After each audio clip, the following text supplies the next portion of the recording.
baik istiqomah dalam menuntut ilmu, istiqomah di dalam meyakininya, istiqomah di dalam mengamalkannya, syukur ikut serta dalam istiqomah untuk mengajarkan kepada orang lain.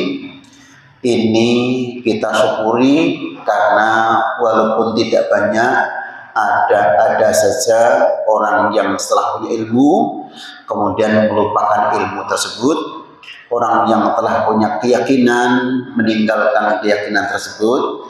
Bahkan ini juga diingatkan oleh Ali bin Abi Thalib kepada yang lebih senior, karena memang Umar bin Khattab ini meminta mauidhahnya kepada Ali bin Abi Thalib. Maka Ali bin Abi Thalib pun mengatakan tentang keyakinan yang sudah ada, tolong jangan diragukan lagi. Kemudian yang kedua, jangan ada atau jangan di antara saudara-saudara kita ilmu yang sudah ada untuk tidak diamalkan. Ini kata Ali kepada Umar bin Khattab, dan alhamdulillahirrabbilalamin dengan kekuatan. Dan memang sejak awal Umar bin Khattab ini ditunggu-tunggu keislamannya oleh Rasulullah, karena Rasul pun mengatakan, Allahumma a'izzil Islam, ya Allah anugerahkan kepada kita Islam itu bisa izzah, bisa jaya dengan Abu Jahal atau Umar bin Khattab. Akhirnya Allah pun memilih Umar bin Khattab untuk mendapatkan hidayah. Maka di antara sekian personal yang mendapatkan hidayah atau taufik, bukan hidayatul irsyad, adalah Umar bin Khattab atas doa Rasulullah. Itulah yang sering kami sampaikan, doa sesama muslim, doa saudara kita yang belum muslim itu penting. Pernah kita sampaikan kepada saudara kita yang belum muslim, doakan kita, apalagi itu masih keluarga, Allah mahdi bi qaumi fa innahum qaumun la ya'lamun. Ya Allah, berikanlah petunjuk kepada kaumku, mereka seperti itu bermaksiat, melakukan kemungkaran, ya karena mereka belum tahu. Nah ini penting, barangkali dengan doa itu seperti Nabi Muhammad mendoakan agar Islam jaya, antara dipilihkan antara Abu Jahal dan Umar, Allah memilihkan Umar. Inilah keislaman Umar itu dari doa Rasul SAW. Barangkali di antara keluarga kita ada yang belum mendapatkan petunjuk, monggo kita doakan. Tetapi ketika orang-orang yang tidak mendapatkan petunjuk sampai meninggal dunia, memang kita memintakan ampun saja dilarang oleh Allah. Maka lin nabi walladzina amanu ayastaghfiru lil musyrikina walau kanu qurba. Tidak pantas bagi seorang nabi dan orang-orang yang beriman untuk memintakan ampun kepada orang musyrik walaupun mereka itu keluarga dekat ketika sudah meninggal. Tapi ketika masih hidup, monggo kita doakan semoga mereka mendapatkan petunjuk sehingga nanti kelak bersama kita di dunia dan kelak bersama kita di akhirat. Bahkan kita pun menginginkan bersama Rasul Sallallahu Alaihi Wasallam. Hadirin Bapak Ibu, malam hari ini kita akan mengingatkan kembali tentang hijratul Rasul Sallallahu Alaihi Wasallam dan bulan Rabiul bulan Muharram. Bapak Ibu, setelah Dzulhijjah kita masuk di bulan Muharram.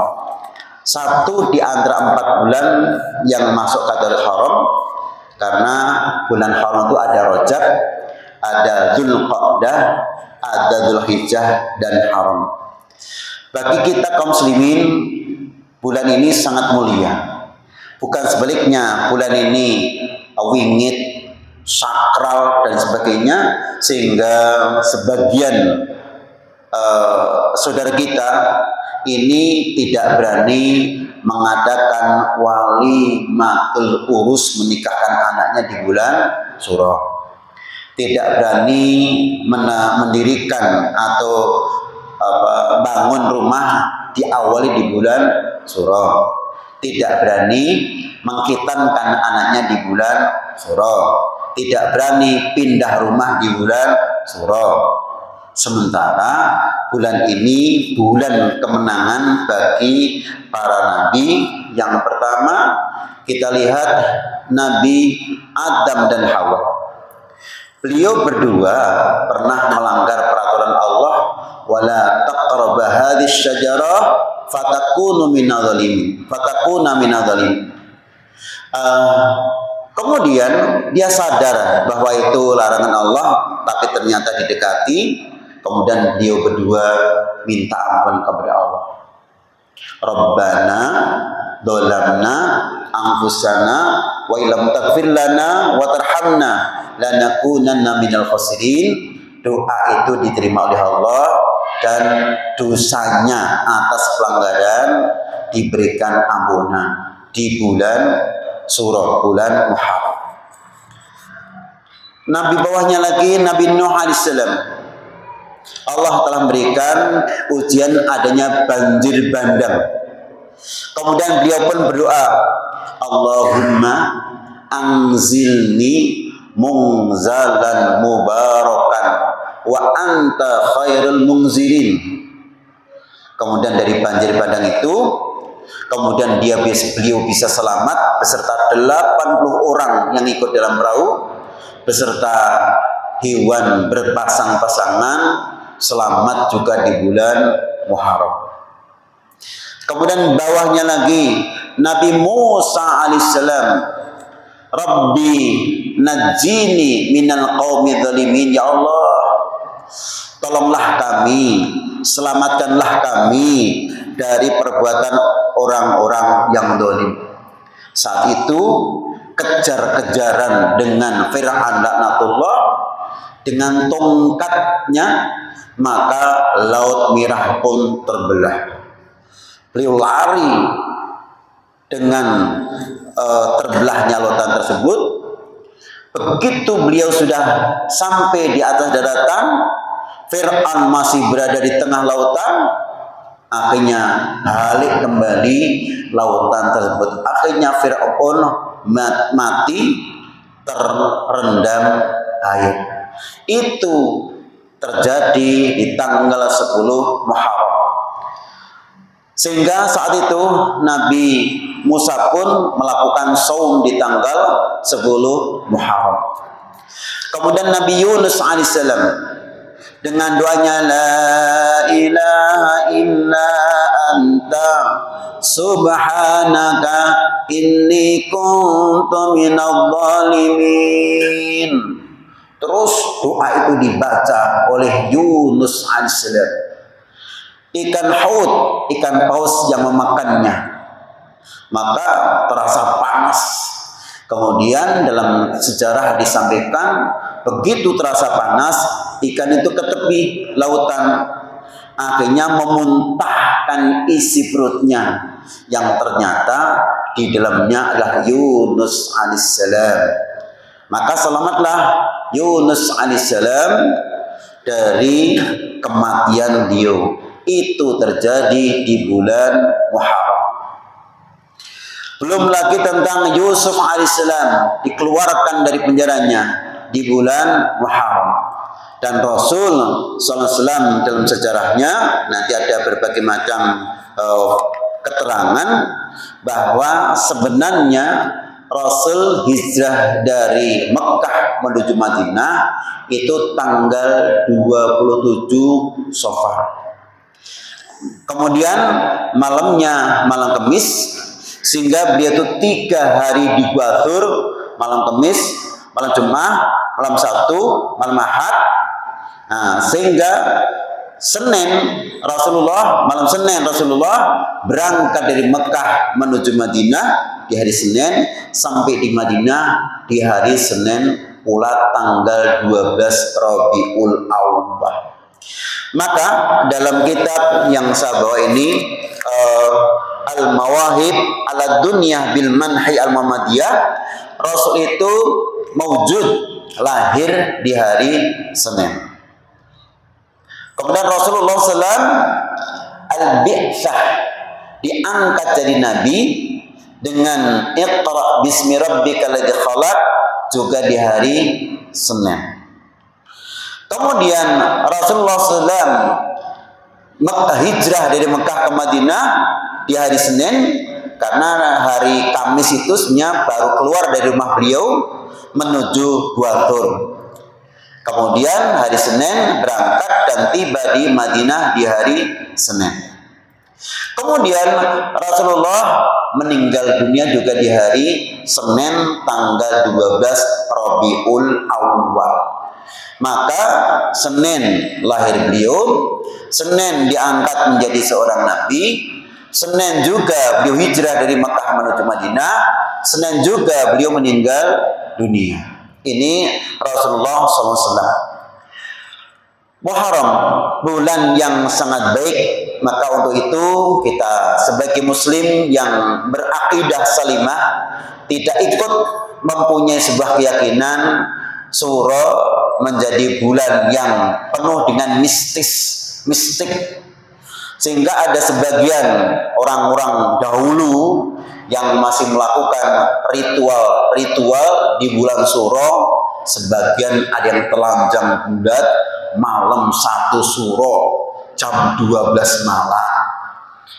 Kemudian sebagian juga ada yang berendam di pertigaan sungai. Begitu juga sebagian lari ke gunung, bukan lari, bertapa di gunung untuk mencari kekayaan, pengelarisan, pelet juga di bulan Suro.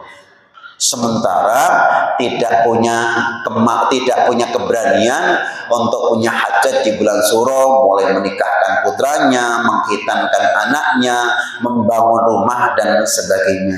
Ini monggo kita yang berakidah salimah ini, keyakinan yang lama kita tinggalkan, hijrah kepada keyakinan yang benar sesuai dengan tuntunan Allah lewat Al-Quran, sesuai dengan tuntunan Rasul lewat hadis Rasul Sallallahu Alaihi Wasallam. Kemudian Rasulullah SAW kembali kepada hijrah nanti. Nabi hijrah dari Mekah ke Madinah setelah beliau berada di Mekah selama 13 tahun lamanya. Bukan waktu yang sangat singkat, tapi waktu yang panjang. Perjuangan beliau untuk menyiarkan agama di awal-awal kenabian, kita dalam buku-buku tarikh masih dikenal dengan istilah dakwah sirriyah. Dakwahnya masih diam-diam, personal ke personal, dari door to door, dari rumah ke rumah. Nah, ini di awal-awal. Tetapi Rasulullah lama-kelamaan sudah secara amat, secara umum, lebih-lebih ketika beliau sudah berada di Madinah Al-Munawwarah. Maka Rasul pun dari berbagai macam upaya untuk mengembangkan Islam, tidak hanya di Mekah saja, beliau pernah ke Habasah. Kemudian pada tahun kelima, kemudian beliau juga mengutus sahabat-sahabat Nabi sebelum beliau berangkat. Maka sebelum Rasul menentukan untuk sampai ke Madinah, Rasul sudah mengutus Mus'ab bin Umair dan Abdurrahman bin Auf. Maka dua orang inilah yang dibantu oleh penduduk Madinah asli, Abu Umamah, kemudian As'ad bin Zurarah, yang kelak kemudian hari As'ad bin Zurarah ini menjadi ketua takmir masjid di Masjid Nabawi Madinah Al-Munawwarah, ketika yang saat itu Rasul sudah berada di Madinah Munawwarah dan membangun masjid. Bapak Ibu yang kami hormati, maka dengan diutusnya beberapa orang datang ke Madinah terlebih dahulu, mereka sudah mendahului dakwahnya Nabi sebelum kedatangan Rasulullah. Maka lebih daripada 40 orang sebelum Nabi datang ke Madinah, mereka sudah masuk Islam terlebih dahulu. Yang selanjutnya, inilah tokoh-tokoh di Madinah yang menjadi Ansor. Maka yang hijrah dari Mekah ke Madinah namanya Muhajirin. Kaum yang menolong Rasul beserta sahabat-sahabatnya datang ke Madinah disebut kaum Ansor, yaitu kaum yang menolong. Maka begitu sampai di Madinah, mereka sudah berduyun-duyun untuk menunggu kedatangan Rasul Sallallahu Alaihi Wasallam.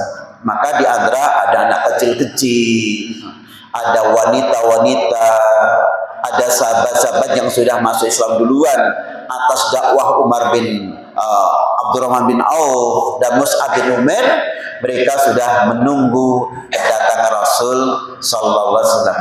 Ini kalau kita ibaratkan hari ini, pentingnya yang pertama, sebelum tamu itu datang, kita persiapan terlebih dahulu.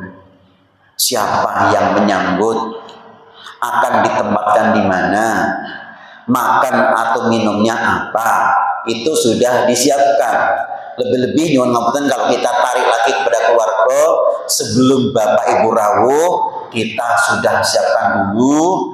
Jangan ketika Bapak Ibu rawuh malah ditinggal pergi. Mereka menunggu kedatangan Rasulullah SAW. Setiba di Madinah, namun sebelumnya kita sedikit kisah tentang Rasul berada di Gua Thur, gua yang lebih tinggi dibanding dengan Gua Hira. Anehnya, ini aneh bin ajaib, laba-laba yang menempati pintu masuk gua itu ternyata laba-laba yang baru saja begitu Rasul masuk baru menempel di situ. Sehingga ini akan memberikan pelajaran strategi Rasul bahwa dikiranya kalau sudah ada laba-laba itu tidak mungkin ada orang di dalam. Padahal itu adalah rumah laba-laba baru. Mereka tertipu dengan adanya laba-laba di pintu masuk gua. Dua, kita masih ingat juga tentang peran pentingnya burung merpati. Burung merpati itu kapan saja ada orang lewat gitu pasti terbang. Maka sebetulnya burung merpati ini bisa dijadikan sebagai alat pengaman security di rumah kita. Kalau ada orang lewat bisa terbang. Ternyata burung merpati di situ sehingga orang-orang kafir Quraisy pun menganggap tidak ada orang di situ. Sehingga Rasul selamat selama 3 hari 3 malam dan tidak diketahui di mana Rasul itu berada. Berangkatlah Abu Bakar bersama Rasulullah SAW atau Rasul bersama Abu Bakar As-Siddiq radhiyallahu anhu. Kemudian setiba sampai di Madinah, sekali lagi jarak antara Gua Thur sampai di Kuba itu diperkirakan sekitar 450 km. Padahal perjalanan saat itu masih naik turun, belum ada jalan sebagaimana jalan Bapak Ibu yang hari ini pernah melaksanakan ibadah umrah, ibadah haji, berangkat dari Mekah ke Madinah, dari Madinah menuju Mekah. Jalannya lurus, tidak ada bangjo, bisa rata-rata kecepatan 150 km per jam, bahkan lebih. Apalagi yang hari ini menggunakan fasilitas dengan kereta api, begitu nyamannya. Tapi ingat, Rasul saat itu hanya dengan kuda. Kemudian untuk sahabat-sahabat yang lain ada sebagian yang menggunakan unta. Bayangkan dalam jarak 400 km hanya berkendara kuda atau unta. Begitu panasnya, apalagi Bapak Ibu yang pernah merasakan di Mekah Sampai Madinah itu ketika panas bisa 50 derajat Celcius. Begitu panas. Sehingga ketika Bapak Ibu mungkin menggunakan kaos yang basah, begitu dipakai tidak lama kemudian menjadi kering. Sebagaimana yang Bapak Ibu rasakan di Mekah Al-Mukarramah. Hadirin, setelah di Kuba, saat itu Ali masih berada di tempat tidurnya Rasul. Ini perlu kita ingat kembali sebagai strategi, karena Rasul SAW itu berwajah, atau Ali itu berwajah seperti wajahnya Rasulullah. Karena Ali bin Abi Thalib, Ali itu anaknya Abu Thalib. Sementara Muhammad itu bin Abdullah. Abdullah sama Abu Thalib itu kakak beradik, berarti saudara sepupu. Itu wajahnya mirip. Sehingga ada sebuah harapan, kalau nanti orang-orang kafir Quraisy mengetahui bahwa Muhammad bin Abdullah ini, Rasulullah ini masih berada di tempat tidurnya, berarti Rasul tidak kemana-mana. Ternyata itu Ali bin Abi Thalib. Ini sebuah strategi di dalam dunia, ya dianggap saja dunia peperangan. Bapak Ibu yang berbahagia, ketika itu begitu sampai di Kuba, berempat pegang batu. Rasulullah, yang kedua Abu Bakar, yang ketiga Umar, keempatnya Utsman bin Affan. Batu itu yang satu paling depan kanan, paling depan kiri, belakang kanan, belakang kiri. Batu tersebut sebagai bentuk peletakan batu pertama pembangunan Masjid Kuba. Itulah Bapak Ibu, jangan tinggalkan ketika sudah sampai di Madinah untuk senantiasa sholat di Masjid Kuba. Ada prasasti di depan, barang siapa yang sholat di Masjid Kuba akan mendapatkan jazak ganjaran pahala seperti pahalanya 1 kali umroh. Jangan tinggalkan ketika sudah di Madinah untuk melakukan sholat, entah 2 rakaat atau berapapun, monggo untuk di Masjid Kuba. Kemudian Rasul meneruskan perjalanan dari Kuba menuju Masjid Nabawi yang hari ini menjadi Masjid Nabawi. Saat itu belum ada masjidnya. Ditinggalkanlah di situ Hudzaifah Al-Yaman sebagai imam masjid. Maka dipilihlah, pada saat itu ada Abu Musa Al-Asy'ari. Mengapa Rasul memilih Hudzaifah Al-Yaman? Yang karena beliau ini mempunyai kemampuan bacaan Quran yang bagus. Kemudian ditinggal di situ, akhirnya orang-orang yang sudah masuk Islam duluan berjamaah 5 waktu di masjid tersebut dengan imam tetapnya Hudzaifah Al-Yamani, aqrahum Qur'anan, yang paling bagus bacaan Qur'annya. Rasul meneruskan perjalanan menuju ke Madinah Munawwarah.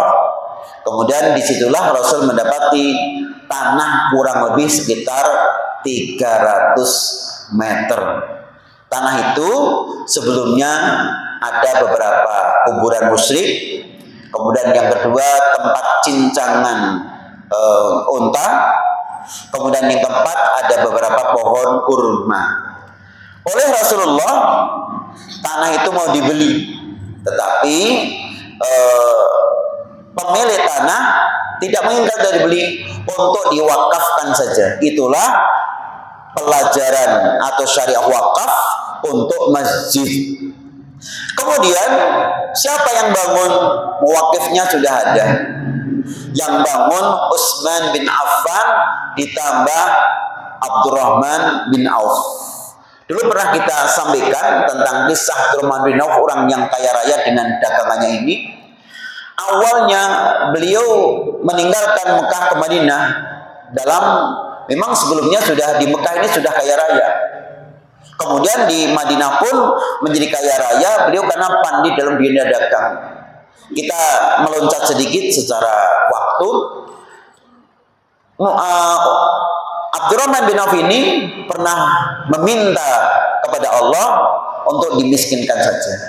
setelah mendapatkan hadis dari Rasul bahwa besok yang akan masuk surga terlebih dahulu itu adalah orang-orang miskin. Kalau begitu ya Rasulullah, aku minta dimiskinkan saja kepada Allah agar aku bisa masuk surga lebih awal dibanding orang-orang yang kaya.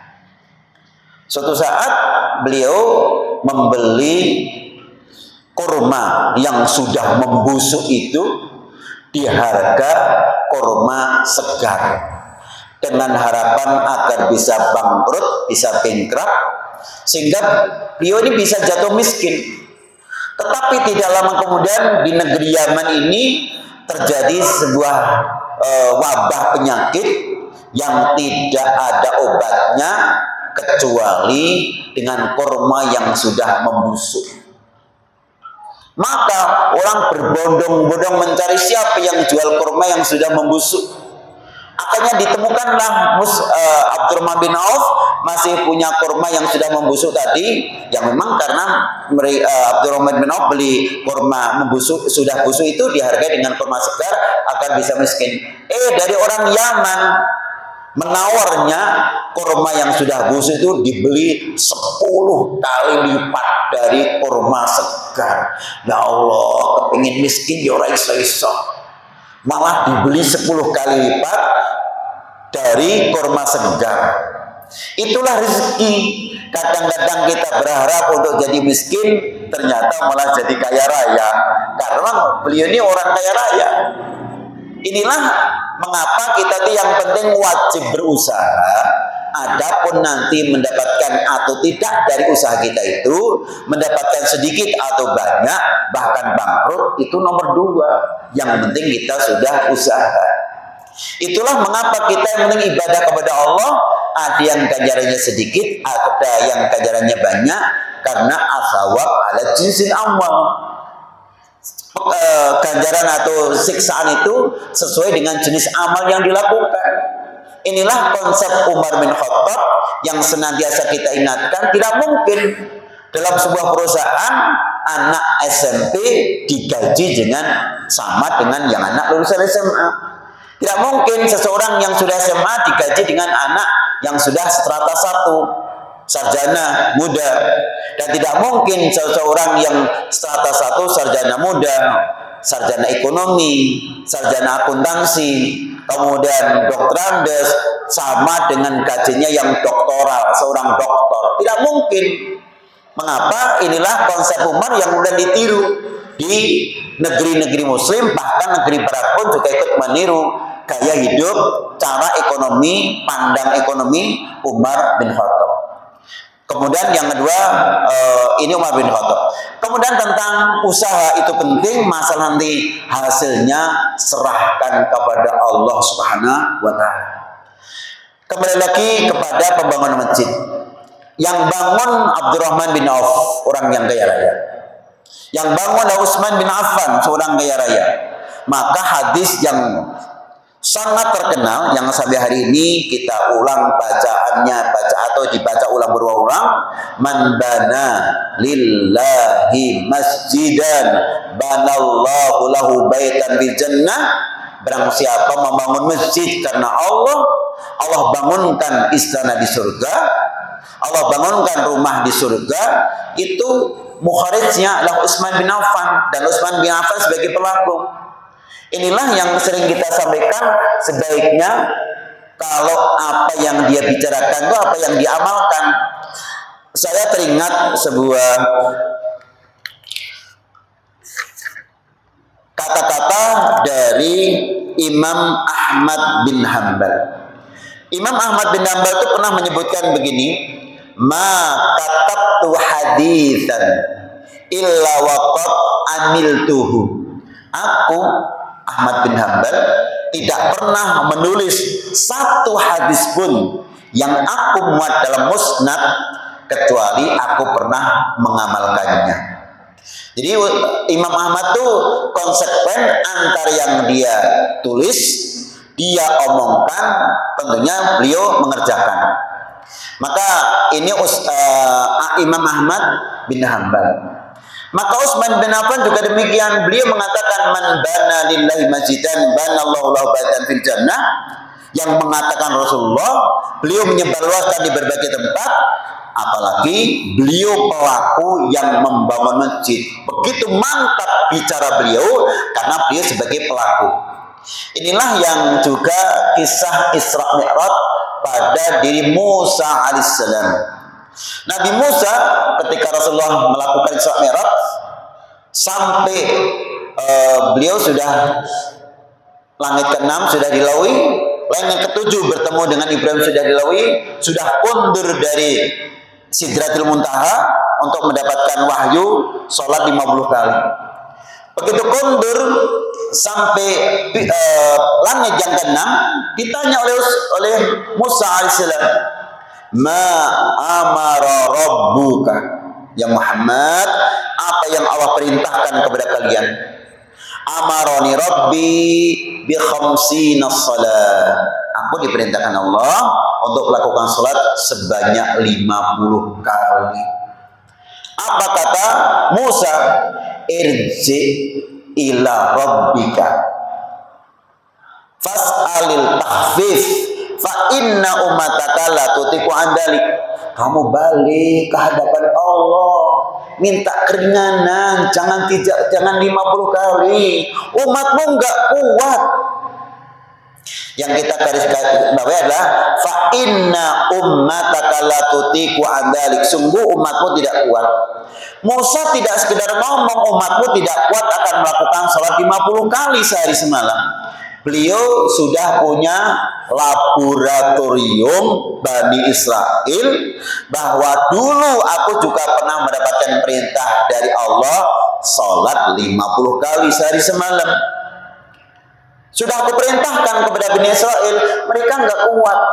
Artinya kalimat yang disampaikan Musa kepada Rasul itu pernah dipraktekkan di kalangan Bani Israel tidak kuat. Maka beliau punya keyakinan kalau itu juga diperintahkan Allah kepada kamu sehingga nanti diwajibkan kepada umatmu nggak kuat. Ini logika dan praktek di lapangan. 50 kali sehari semalam. 5 kali saja, ada yang hanya sekali saja dalam sehari semalam sholat maghrib. Maka di mana-mana masjid manapun namanya maghrib itu sangat ramai sekali. Karena ada juga yang sehari semalam itu orang sholatnya sekali itu maghrib. Apalagi 50 kali. Nggak kuat umatmu. Jadi ketika mengatakan nggak kuat umatmu itu dia mempunyai pengalaman di lapangan karena aku sudah praktekkan. Bani Israel saja nggak kuat. Inilah sebaiknya ini autokritik kepada yang berprofesi sebagai seorang guru, seorang ustaz, bapak ibu yang merintahkan kepada anaknya, melarang kepada anak-anaknya untuk konsekuen antara apa yang dikatakan, apa yang ditulis dengan apa yang dilaksanakan. Dan itu sudah disampaikan oleh Imam Ahmad dalam Wasaya Minas Salaf. Dalam kitab Wasaya Minas Salaf kita baca seperti itu. Bapak Ibu yang berbahagia, Utsman bin Affan yang membangun masjid. Maka kedatangan Rasulullah yang pertama membangun masjid, setelah masjid jadi, berkumpullah orang-orang Mekah dengan orang-orang Madinah di masjid. Maka masjid itu menjadi arena mediator untuk berkumpulnya, berukhuwahnya orang Mekah dengan orang Madinah Munawwarah. Artinya tempat untuk menjalin persaudaraan. Itulah mengapa tempat berkumpul itu penting. Maka kita mungkin ada fasilitas untuk kumpul di RT, kumpul di RW, kumpul di masjid, ikut acara Bapak kumpul berada di lembaga-lembaga penjaringan. Karena kumpul itu baik untuk membicarakan sesuatu, maka masjid menjadi sarana untuk berkumpulnya kaum muslimin yang tidak ada pandang bulu fakir miskinnya, tidak ada pandang bulu background pendidikannya, tidak ada pandang bulu dari keluarga ningrat atau keluar ke ratandalan. Itu tidak ada perbedaannya. Inilah orang yang sering ke masjid, insya Allah lebih mempunyai rasa ukhuwahnya itu lebih kental daripada orang yang jarang ke masjid. Bapak Ibu, yang pertama bangun masjid, yang kedua membangun persaudaraan. Kemudian yang ketiga adalah Rasul membangun pendidikan. Ini trouble atau masalah. Orang-orang yang datang dari Mekah ke Madinah, ada yang belum mendapatkan pekerjaan tetap. Bahkan keluarganya ada belum yang ikut. Maka Rasul punya ide bagaimana agar orang-orang yang di Madinah ini, rakit nomor 1 atau 2, orang-orang muhajirin ditempatkan di rumah-rumah mereka. Itu sudah dilakukan sahabat-sahabat Ansar di Madinah, tapi tidak mencukupi. Akhirnya oleh orang-orang Madinah, ya tentunya musyawarah dengan Rasulullah, dan Rasul menetapkan sementara waktu masjid kita jadikan sebagai tempat tinggal sementara orang-orang muhajirin yang datang ke Madinah yang belum punya rumah. Disitulah timbulnya Darussuffah. Maka Darussuffah orang-orangnya disebut Ahlus Suffah. Di situ satu di antara sekian orang yang paling terkenal adalah Abu Hurairah. Tempat di situ sebagai tempat tinggal sementara. Maka mereka yang melakukan iktikaf juga di situ, mandi di situ, mencuci di situ. Kemudian dijadikan sebagai wahana tempat untuk thalabul ilmi. Begitu Rasul mendapatkan wahyu, yang pertama kali mendengarkan wahyu dibacakan adalah Ahlus Suffah ini. Maka di kalangan pondok-pondok pesantren, inilah sejarah pondok pesantren pertama kali. Nginap di situ, gurunya juga di situ, kurikulumnya juga saat itu dari Rasulullah. Jadilah seperti itu.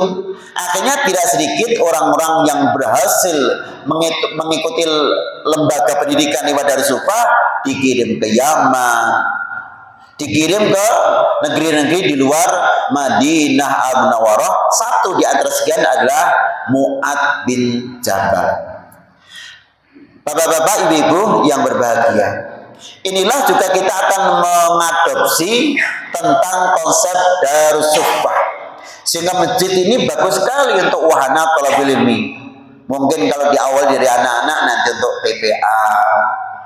Yang kedua, bagi bapak ibu, walaupun secara umur sudah semakin senior, yang belum bisa baca Quran, mungkin juga bisa belajar mulai baca Quran di masjid.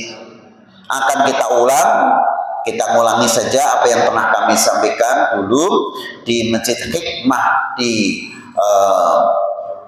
Baki itu. Ada lulusan-lulusan yang umurnya 70 tahun lulus Iqra jilid 6, 80 tahun lulus Iqra jilid 6. Sehingga ketika wisuda akhir sanah, kalau hari ini wisuda kelulusan Iqra jilid 6, kami panggil wisudawan tertua Mbah Wagino, umur 80 tahun, monggo dipersilahkan naik panggung. Wah, Mbah Wagino Yusadiem mulu tuh naik panggung seragam, masya Allah bagus sekali. Berapa orang? Hampir 100-an coba, hampir 100-an. Ini masya Allah, ini mereka semangat. Maka masjid ini berada di masjid belajarnya. Masjid dijadikan sarana belajar untuk Al-Quran, untuk tahfidzul Quran, untuk baca tahsin. Maka ibu-ibu monggo dilanjutkan pelajaran tahsinnya di masjid ini. Kita sebagai tindak lanjut sejarah Nabi, bahwa dulu Masjid Nabawi ada Darussuffah, dan hasilnya dari Darussuffah luar biasa seperti Abu Hurairah. Kemudian program yang keempat yaitu membangun ekonomi. Maka Rasulullah mendirikan pasar-pasar atau toko-toko atau tempat jualan tidak jauh dari Masjid Nabawi. Karena memang yang dibangun saat itu Masjid Nabawi. Akhirnya itu menjadi budaya sampai hari ini, di mana ada hotel, di atas itu hotel tempat kita nginap, bawahnya supermarket, di bawahnya masjid ada pertokoan. Itu hampir seperti itu. Maka Bapak Ibu yang kami hormati, empat inilah menjadi penopang berlangsungnya kegiatan kemanusiaan, juga kegiatan keluarga, juga umat Islam. Satu, adanya masjid. Monggo kita uri-uri masjid yang sudah besar seperti ini, dan kemarin sudah kita sampaikan dari jumlah korban satu kelurahan Semani, muhtatin yang terbanyak 14 sapi, 24 kambing. Wah, ini Masya Allah, dari 33 masjid dan mushola kelurahan Semani. Monggo, ini sudah kita tinggal mengisi pemakan. Kemudian yang kedua, ukhuwah. Dengan 8 RT atau 9 RT yang ada, monggo kita bangun antar warga dengan menggunakan masjid sebagai sarana untuk ukhuwah. Maka bagi para Bapak Ibu yang kadang-kadang sholat dekatnya di softnya, belum ngerti namanya, belum ngerti rumahnya di mana, nggak apa-apa tanya. Ngapunten Bapak, kalau asring sholat kali jenengan, jadi jenengannya namanya sinten. Umpama perkewo mosok yo ketemu ya. Itu ya orang ngerti jenenge takok tandani sing wis kenal. Mosok sprono sebenarnya orang ngerti. Nggih. Sehingga tidak ada pengulangan yang ngapunten, termasuk niki sekedar napa nggih penting kita ketahui. Ustaz, aku minta daftar nama dari RT. Aku pengen nikah ke anakku, aku ngerti piye ini, aku orang ngerti jenenge. Aku ketemu terus nang masjid ning orang ngerti jenenge. Supaya aku gawe undangan kur Kang Dul, Kang Tri, Yutimah, ini sopo, Daltul, Lima, sing lengkap tuh namanya sopo. Kalau tak nyuwun daftar warga dari RT, nanti Pak Sopran sudah menyediakan daftar warga. Bagi para Bapak Ibu nanti yang pengen punya gawe, ketemu biaya ini, orang ngerti jenenge, mangke nyuwun daftar nama warga di masjid. Gak apa-apa, kalau perlu seluruh jamaah masjid diundang. Ini sudah setidaknya sudah sekitar 450 sampai 600. Karena kemarin Ustaz Mulyono itu mendaftar berapa kakak di wilayah Masjid Muhtadin 575 kakak. Nah kan berarti sing diundang wis 575 kakak. Nih, dari warga yang ada ini. Ini penting masjid dijadikan wahana untuk ukhuwah di antara kita. Maka kalau kita ingin urusan sosial itu bisa menggunakan daftar-daftar atau database yang ada di masjid. Satu, masjid sudah berdiri, kita gunakan untuk thalabul ilmi, yang ketiga untuk membangun ukhuwah sesama kita, dan yang terakhir monggo urusan ekonomi juga kita bangun sebisanya. Kalau tonggoni dodol kuwi, ya tuku nggone tonggone. Aja tuku wong idir sing ora kita kenal. Ngapunten. Nah, bisa ya beli tempat tonggonya sendiri, toh seandainya ada laba sebagian untuk masjid. Kalau ada laba untuk juga untuk saudara kita. Ini penting karena kadang-kadang kita itu enggak gagas kalau jual beli, tapi ketika minta tolong, ini ada nyuwun maaf sedikit saja, ada Kiai Kepak Keramat niku pernah gini, dan kalau niku Pak Madriono sing tonggo niku kurang ajar, nek njaluk bantuan tenggen kula, proposal tenggen kula, nyileh duit tenggen kula, atuku gendeng anong ora anong rene ngene wong liya, aku ki pabrik gendeng gitu.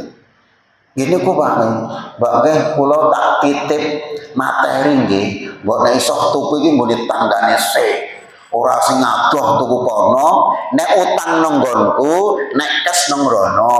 Wah, niku nggih wonten niki Pak Ja'far Baraja. Pernah begitu, oh temen aku itu nek nyoleh duit nang nggonku. Jaluk proposal nang nggonku, duit kes duit sithik rono. Niki tadi Pak Ja'far Baraja begitu, ya Allah, nanti kita sampaikan Ustaz kepada teman-teman jangan begitu. Ini enggak bagus. Nek ana susahnya kepada teman, nek ana senengi wong liya. Masya Allah. Mungkin-mungkin muhtatin tidak seperti itu, khususnya membangun ekonomi kita bersama. Moga kita tingkatkan. Kalau saudara kita makmur, insya Allah nanti masjidnya makmur. Dari rata-rata dana yang masuk berdasarkan catatan Pak Nurdin, insya Allah nanti akan dilaporkan tiap akhir bulan. Kalau ini belum terlaporkan, nanti akan segera kita laporkan ulang. Maka sudah rata-rata 2 juta. Gimana? Oke, antara 2.500.000 sampai 2.900.000, belum lagi ditambah dana sosial dan juga Jum'ah Barokah. Mungkin seluruh dana yang masuk untuk kemakmuran masjid, baik untuk fasilitas dan untuk yang lain-lainnya, Allah memberikan keberkahan kepada harta kita bersama dan antum semuanya. Barakallahu fi ahlika wa amalika. Sekian. Assalamualaikum warahmatullahi wabarakatuh.